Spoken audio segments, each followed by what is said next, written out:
Hello and welcome to the Small Business Briefing. I'm Brian Calley, CEO of the Small Business Association of Michigan.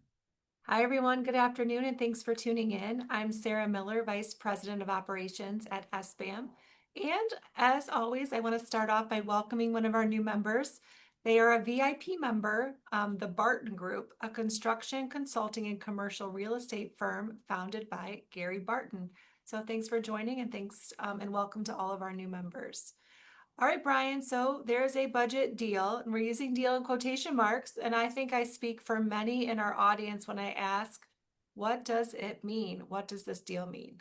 Yeah, to be clear, we're talking about the state. So the state budget deal. There was late last week an announcement, joint announcement, which doesn't happen very often between the governor and the Speaker of the House and the Senate Majority Leader. Governor's a Democrat, Speaker of the House a Republican, Senate Majority Leader a Democrat. So mixed government or mixed control of government right now. And um, and so this deal is actually regarding the size of the budget and like tax changes to accommodate the budget and the targets for each department. So it doesn't mean that every line item in a deal was fleshed out. That work is happening even as we speak. It happened over the weekend, but with an aim toward getting a passage with all the line items. But when you heard that there's a budget deal, I think that it's a budget probably not the right word. There's a tax revenue and size of budget deal, but not the details for it. So it's on its way. This is a necessary step. It's happening later in the process than normal, but still a step and a major step, that kind of big obstacle that was in the way of getting a final deal. All right. So, Brian, when is the next deadline? The deadline is really October 1st. So on Wednesday, midnight, circa midnight, Tuesday night, Wednesday morning. Technically, at that point, only necessary or essential emergency type functions of the government, of the state government, could continue. And the governor has some leeway in determining what qualifies as that. It's not lawful for a governor or the state to expend money that is not appropriated, except that is allowed for in some of those emergency powers. So October 1st is the date. Now, in 2007 and 2009, both of those years featured technical short-term, middle of the night um, shutdowns. But people, of course, people wouldn't notice, and that's more of a technical thing.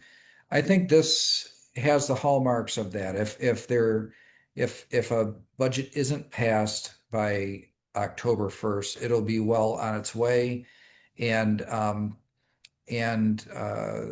probably won't be any significant changes to any kind of state operations. That it would be kind of in name only, if you will, because it would have happened in the middle of the night while they were on their way to getting all the bills and things passed. There are literally thousands of decisions that have to be made in terms of filling in the line items in a state budget. That work is normally done over the course of several months, 3 or 4 months. And really, that's all happening now in the course of 3 or 4 days. And so it's kind of a dramatic finish, but it looks to me like it's on its way. All right. What are some of the tax issues at play in this negotiation and budget? It's not unusual for there to be fee issues at play, like changing fees for permits and things that affect the revenue coming out of state government. This year was a little bit different in that there were several uh, tax changes on the table. And I'll highlight the big ones, or at least the ones that we know about that were in some budget implementation bills that passed last week. The one that probably was the most dramatic in terms of what people may have read some articles about was the addition of a new 24% wholesale tax on marijuana sales. And that will raise about $420 million, according to State Budget Office estimates. And generally speaking, that is believed to we haven't seen the actual budget yet, but really believe to supplement um, additional spending in roads. The so 420 million is a lot to get out of that industry. The industry is not doing well. There's been a lot of consolidation, a lot of bankruptcies, and and so you've had a lot of production. Prices come down a lot, and it's I do wonder whether or not those revenue projections will hold up. That they're assuming, but 24% wholesale tax. So that's a big one. A couple others on there's something called decoupling, and what this means is that the federal government passed on depreciation uh, sections of the IRS tax code the ability to accelerate depreciation under several conditions. Because the state tax code borrows the federal base. So you figure your federal taxable income that just like plug and play in your state tax return. So when the feds allowed people to take more depreciation, it lowers the tax base. That means it lowers the state's tax base too. And so the governor had started to flow, or the governor's team, budget office, had started to float the idea of decoupling from the federal government. So in essence, not allowing accelerated depreciation in on the state tax return like it was allowed in the federal tax return. In other words, whatever benefit you got there, you would add it back on your state tax return. And that did pass four different types of depreciation, and then also um, the on research and development expenses, like if you have R&D payroll under the federal tax code, you'll be able to just deduct that all in the same year that it occurred. Under now with the state decoupling, what it'll mean is you have to spread the expense over 5 years. So you can only deduct 20% of the cost in the first year, and then 20% in the second year, and so on, spread it over time. This will this will make a pretty big difference in the state's budget. Estimates were 677 million at its peak. The federal changes would cause essentially a cash flow problem in state government. By decoupling, it makes that cash flow problem go away. But it does mean that businesses operating in Michigan will not get the same level of benefit from um, investments in equipment that people in other states will get, which is unfortunate. But there is one type of depreciation there that we're really trying to get them to consider not decoupling from. In other words, let the federal benefit flow through to the state tax return, and that is Section 179 depreciation. This is the type of depreciation that is most often used by small businesses. And it's not that much in terms of like impact on the state budget. Um, Out of $83 billion by just kind of letting this benefit flow through to the state tax return on Section 179 depreciation for small businesses, it'd be like $26 million. So again, out of 82 billion, 26 million. So it's a tiny, tiny piece of the overall picture, but it goes a long way for small business. This is the one that small businesses most often use, the type of accelerated depreciation. So we're really hopeful that they will keep that. All right, a couple other tax changes. So we talked about the marijuana wholesale tax. We talked about decoupling for the federal tax base for depreciation and research and development amortization.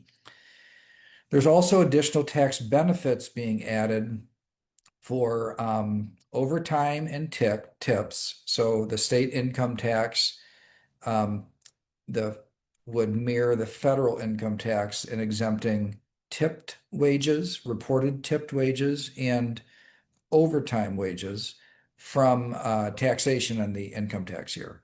So that was part of the One Big Beautiful Bill Act that was passed at the federal level that would be essentially recreated here and applied to the state tax code as well. And then finally, on Social Security, so an exemption for Social Security income under the state's income tax code. Now, most Social Security income is already exempt under the state tax code and has been since 2011 or 2012. The but there's limits there depending on a single filer or a joint filer. There's deductions that you can take as a senior that eliminate for the vast majority of people all income tax on Social Security. But there are some people whose Social Security is just a little bit above that, and so they're going to change the tax code. So this is any state or any Social Security income is exempt, even if you get more than what the current limits allow to be exempt. So those are the big moving pieces on the tax code that we know about. Could be there's some other things that are in play as they come down the stretch here. But these are the ones that were at least announced as part of the deal, that were also represented in the budget implementation bills that passed the House last week and would be have to be taken up by the Senate. Let's see, tomorrow. So we've been talking about the budget process here for a while, and obviously we're coming right down to the wire. So what was so difficult this year? Well, there is divided government, so different parties, but also there was kind of a renewed determination to have a roads funding deal as part of this overall budget package. One of the reasons for that is you might recall that back in 2019, I think beginning of 20, or actually pretty pretty early in the year 2019, but with spending that affected starting in 2020, the state borrowed quite a bit of money to improve roads. So there was kind of an effort to get road funding approved. It stalled in the process. It didn't get passed. And the governor used her authority through the Transportation Commission to bond or borrow money to put at least into M roads and I roads. That's why you look across the state, there's been a lot of construction, but you notice it's mainly been on M roads and I roads. So the main highways. And that borrowed money is running out. So there's this year, and then there's some left for next year, and then it kind of falls off a cliff. And the determination was that there's got to be some other sort of roads deal. So that's a really big multi-billion-dollar question to put right into the middle of the budget. At the same time, when the federal government was saying the way the state is matched for Medicaid dollars is no longer going to be allowed. And there's this decoupling issue that we already talked about, federal depreciation changes that impacted state revenue. So you had some things that were pushing state revenue down at the same time when there was a determination for additional spending on roads because that borrowed money is gone. Those dynamics created an imbalance that there were a lot of disagreements on how to solve for it and what the priorities ought to be. And so that, as I had said before, I thought this year was going to come down to the lead up in October 1st because when you're that far, when you have people that are that far in disagreement on something, like what's the incentive for somebody to back down or to compromise or to find a different way? And the answer is nothing until it has to be solved. It's not going to. And so pressure kind of kept on mounting as October 1st was approaching, and then kind of a deal overall, but understanding there's a lot of details still yet to be attended to in the next 24 hours. Speaking of those other details, are there other items in play that you want to talk about today? Well, the the big question that I have in my mind that is kind of more of a curiosity that we really don't know at this point, um, is whether or not sales tax on gasoline is going to be addressed. One of the big conundrums in road funding over the years is that you've got gas taxes and then you got sales taxes. Both apply to gasoline purchases. But sales taxes, 6% of whatever the cost of the gasoline is, does not go to roads. It goes to schools. Our Constitution says sales taxes go to schools. And so that's why we have high gas taxes in Michigan, but low spend. And so anytime somebody wants to fix it, well, how do you move that money to roads? Because then it takes it away from schools and people support school funding generally. So So it's just been kind of stuck there. There are some rumors that that's in the mix, that somehow a way to have all taxes on gasoline go to schools, but they haven't passed any bills and they haven't made any announcements to that effect. So that's kind of an interesting sideline to watch. And then the other one is at the corporate income tax. So there's a 6% C Corp tax in Michigan. And in the past, a portion of that money collected was earmarked for big business incentives. So these like enormous deals where they're, giving hundreds of millions or $1 billion or something to somebody to come in here and build a new factory or that sort of thing. That it looks like that earmark is going to be gone and instead um, probably redirected to roads. As you do the math, they haven't passed the actual budget bill, so you can't tell how this comes together. But my guess is that the corporate income tax, the incentive money is going to be redirected to roads. I know quite a bit about the budget, and it's hard for me to imagine how this announcement that between 1.5 and $1.8 billion will go into roads, essentially replacing the borrowed money that has been spent in the last few years. The that I don't know how you get to a number that big unless you remove the earmark for economic development incentives to put it toward roads. So that's another kind of sideline that we're keeping an eye on, but just kind of back of the napkin type math, I think that is probably a likely outcome. All right, so final prediction. Will there be a budget passed tomorrow? I think there will be, and it could be in the wee hours of the morning. So there could be, if there's a shutdown, I think it'll be technical. I doubt that it will be substantive or long term. It looks like it's well on its way. Um, could, in this environment, things could always take a turn, and it wouldn't be terribly surprising, but um, usually it's if everybody's real quiet, it means that they're like substantively working behind closed doors to force a deal or to get to a final deal on all the little details that remain. It's when there's a lot of like press conferences and announcements and kind of public leveraging when that would actually make me less confident. So I would say for as much work as happening, eerily quiet, which tells me they're probably inching forward. All right, so we are not the only ones with some budget issues. Let's talk about the feds. What are the risks at the federal level regarding a shutdown? Yeah, so same time frame, and we of course we have less kind of like access and inside knowledge on what's happening at the federal level. But there are pretty substantial impacts. Things like um, travel with customs or traveling internationally, that sort of thing.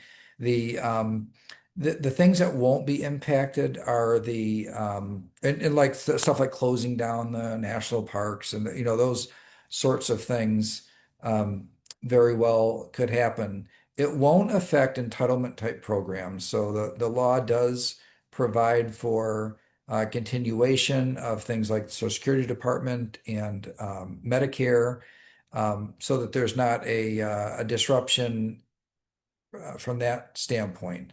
But the different departments, I mean, they literally would have to close. And so to the extent that you're waiting on the government for something, maybe a passport renewal and those sorts of things, or a permit or a license or something from th those are the sorts of things that would get held up. But my experience is that even when it's not clear how it's going to happen, the every hour that you get closer to the deadline, the pressure goes up, and so the chances that it gets solved go up. So I'd say I'm less confident because I'm not right close by it, and what will happen nationally, but I still think that it probably will if it gets to a point of shutdown, will be very, very short-lived. All right, we saw inflation numbers last week, and the Federal Reserve has begun decreasing interest rates. What comes next? So the expectation was definitely set last time that there would be two additional rate decreases this year. And coming up at the end of this week will be the most recent installment of the jobs report. And that I think is pretty, in terms of what those expectations are, that's pretty important to the overall picture. And so if the jobs report looks similar to what they have been lately, which is kind of um, not horrible, but not that great either, then I think it's probably steady as she goes. If there's a really strong jobs report, I think the Federal Reserve has to at least somewhat question the direction of cutting interest rates, especially considering um, that they're not at their targets in terms of inflation. Remember, this is always a question. What are they more afraid of? A bad jobs market or high inflation? Which is the bigger threat? And the inflation numbers have been coming in right on or very, very close to analyst expectations, which is to say the high twos.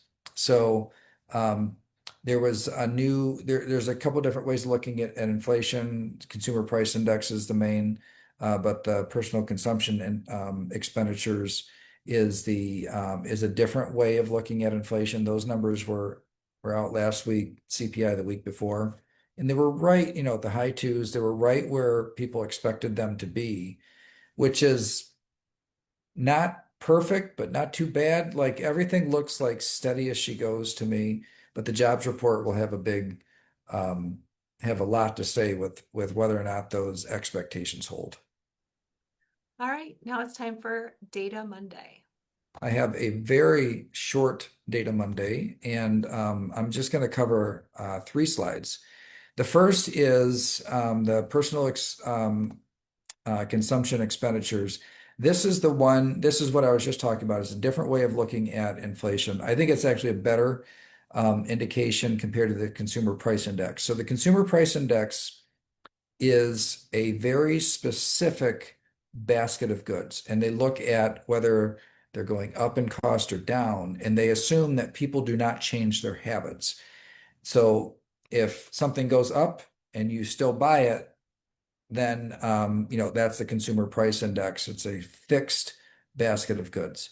The personal consumption index it looks at the essentially the household experience, and it assumes that people make adjustments in their purchases depending on what's happening with the cost of things. So substitutions, for example.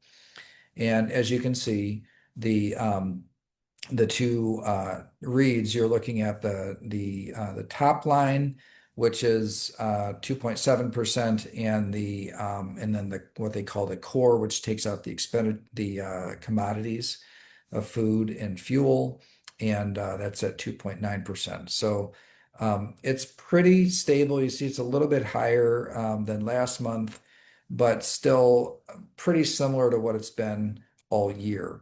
And this is definitely a measure that the Federal Reserve puts more weight on than the CPI. I shouldn't say definitely. My impression is that they put more weight on this than the CPI, but they look, of course, at hundreds of factors. Um, this is the same information, but on a monthly basis. And as you can see, while in March it was quite low, the rest of the year has been within a pretty tight range. So depending on where you start looking at this chart, you could say there's a slight upward trend, or you could say that there's a clear downward trend. Just depends on where you plot your first part of the line. But nothing in this looks remarkable to me. It looks like nothing that people are gonna get too excited about either way. That it's not exactly where you'd want it to be, but it's also not bad. And then the other one is the GDP, and then also income. And both of those for the second quarter, pretty healthy 3.8%. And so there's been plenty of signs of a softening economy, particularly the lackluster jobs reports and the revisions of the last couple of years. But the GDP number actually is pretty solid. And if you look at it historically, it's again, it doesn't knock your socks off. But it's actually a little higher than it's been in several quarters. So another kind of let's say like another piece of information to cloud the picture, where it's not clearly great, not clearly um, problematic, but would suggest to me that the original assumptions at this point are holding. And now all eyes are on the jobs report due out late this week. All right, before we say goodbye today, I want to let everyone know that we have opened up registration for another event in our gubernatorial candidate series. So last week or the week before, we talked to you about our October 28th event featuring Lieutenant Governor Gilchrist. Just today, we've opened up registration for our event November 3rd with Senator Eric Nesbitt. So I'm going to drop the link here in Zoom. Oh, things are bumping here. In Zoom and on Facebook. And I hope you'll join us at one of those upcoming events. But otherwise, that's it for today. And we'll see you back here next Monday at 3 o'clock. Thanks, everybody. See you next time.